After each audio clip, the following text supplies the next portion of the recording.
Ini keliran Syairozi untuk servis pertamanya. Cukup baik.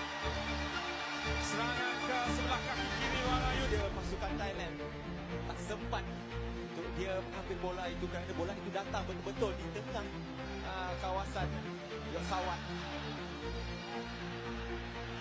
Kali ini lebih baik. Kesalahan seperti servis yang pertama itu berulang. Ya, kali ini dia mencari sasaran tiga.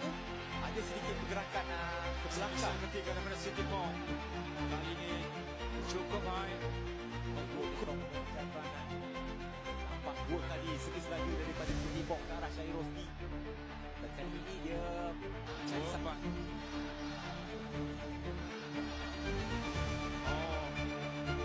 Masih lagi dengan ketajaman servis Sitipong. Buka dia cukup yakin kali ini. Sasaran yang dipilih agak sukar untuk Azlan Alias apabila bola itu datang ke arah kaki kanan.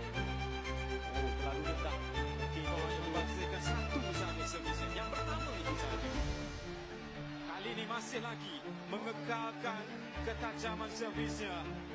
Sasaran itu yang meninggalkan Sitipong. Jonah. Cantik. Ketika ini pasukan Thailand dah mula gentar. Jauh ke dalam sebenarnya. Yap, terlalu jauh.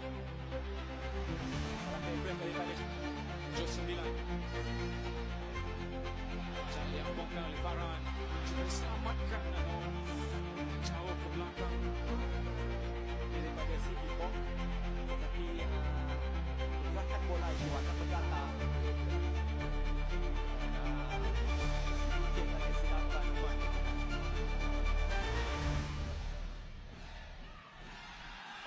Satu lagi. Servis berkuat. Akhirnya bermula daripada variasi. Kalau tadi dia mencari ke arah sasaran 5, kemudian dia mengubah ke sasaran 3.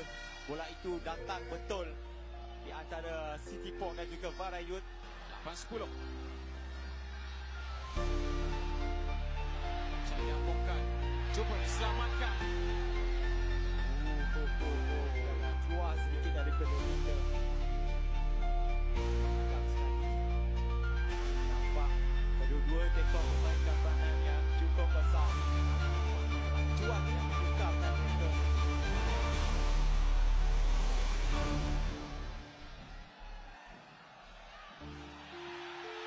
Power. Tapi biarkan saja. Itulah kelebihan Syairozi.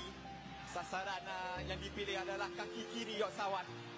Walaupun kita tahu kumutan mata ketika ini adalah rapat, tapi dia cukup yakin untuk memastikan Sebenarnya melintasi jaring dan jatuh dengan cukup perlahan, mengganggu kebersediaan untuk para pemain Thailand mengambil bola kedua.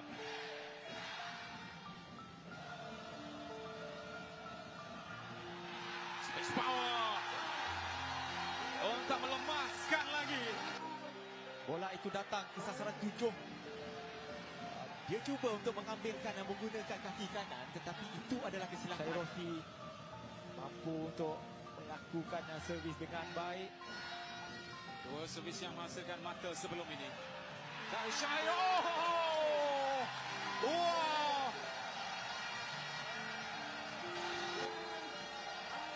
Jika ada yang bertanya, apakah makan malam anda, Syai? Dan ini